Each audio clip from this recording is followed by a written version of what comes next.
The fog of war is a term usually used to describe confusion on the battlefield, but when it comes to Ethiopia, it could just as easily be applied to the bitterly fought information war surrounding the escalating conflict between Tigrayan rebels and government forces.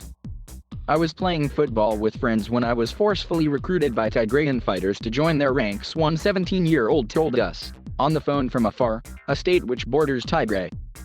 The conflict began in Tigray in northern Ethiopia in November, but has since spread to the regions of Afar and Amhara, where the TPLF rebels recently captured Lalibela, a town famous for its rock-hewn churches.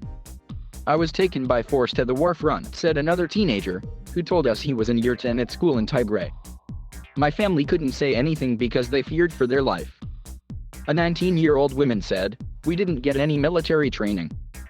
They took us to Afar. They threatened to kill our family if we didn't join the fight." The teenagers told us that around 50 adolescent boys and girls were rounded up near Tigray's capital Mekelle and forced to fight, before being captured by Afar's regional forces, who are allied to the federal government. The first sign something wasn't right was when the Afar authorities, who offered us the interviews, insisted we conduct them in Amharic, Ethiopia's lingua franca, and not their native language, Tigrinya. Then, when we listened back carefully to the recordings, our suspicions were confirmed. At times, we could hear the regional authority spokesman telling the teenagers what to say. Similar interviews were broadcast on local Ethiopian television channels, with teenagers paraded slowly past the cameras looking like bored senior high school students, some with injuries apparently incurred in the fighting. The Tigray conflict began after months of feuding between Prime Minister Abiy Ahmed and the Tigray People's Liberation Front, once the dominant party in the federal government, over the Prime Minister's reform program. Troops from Eritrea also entered the conflict on the side of Mr. Abiy. The Prime Minister accuses the TPLF of becoming a terrorist organization, while it insists that it is the legitimate government in its home region of Tigray. The Ethiopian government has been accusing the Tigrayan fighters of using child soldiers ever since they recaptured Mekelle in June, 8 months after government troops took control of it. The New York Times published a story on this key turning point in the war, including photos of Tigrayan fighters, some of whom appeared to be underage. The paper described them as highly motivated young recruits inspired by the catalog of horrors that has defined the war: massacres, ethnic cleansing, and extensive sexual violence. Since then, Prime Minister Abiy and his army of social media supporters have accused the Tigrayan rebels of forcibly recruiting child soldiers, doping them with drugs, and pushing them to the front lines. TPLF spokesman Getachew Reda denied that teenagers were forced to join the group's ranks. "We don't have to force people. We had hundreds of thousands lining up to fight." Government officials and rights groups have also accused Tigrayan fighters of committing atrocities, including killing hundreds of people from the Amhara ethnic group in western Tigray at the start of the conflict. Earlier this month, a heavy artillery attack was reported on a health center in Afar.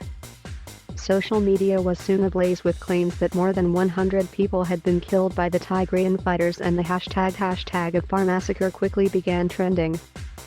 The rebels denied the attack and said they'd welcome an investigation.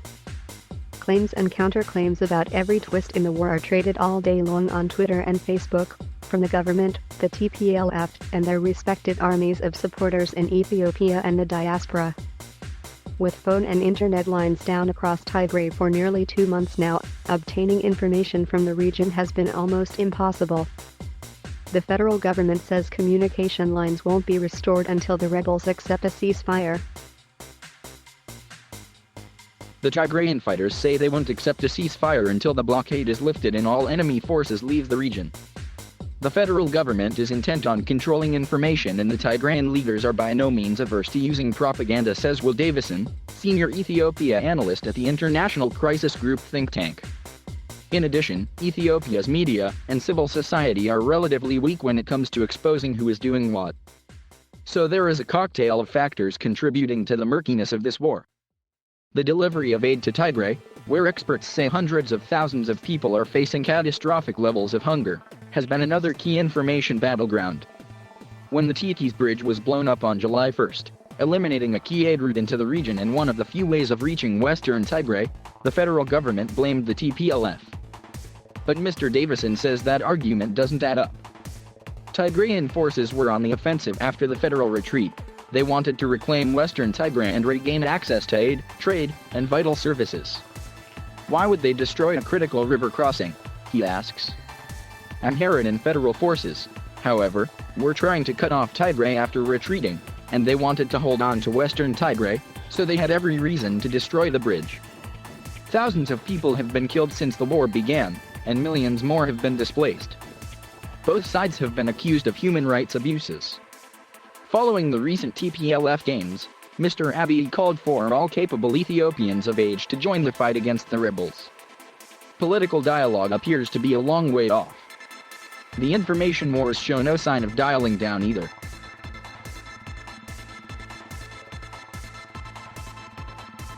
Thank you for watching. Please subscribe.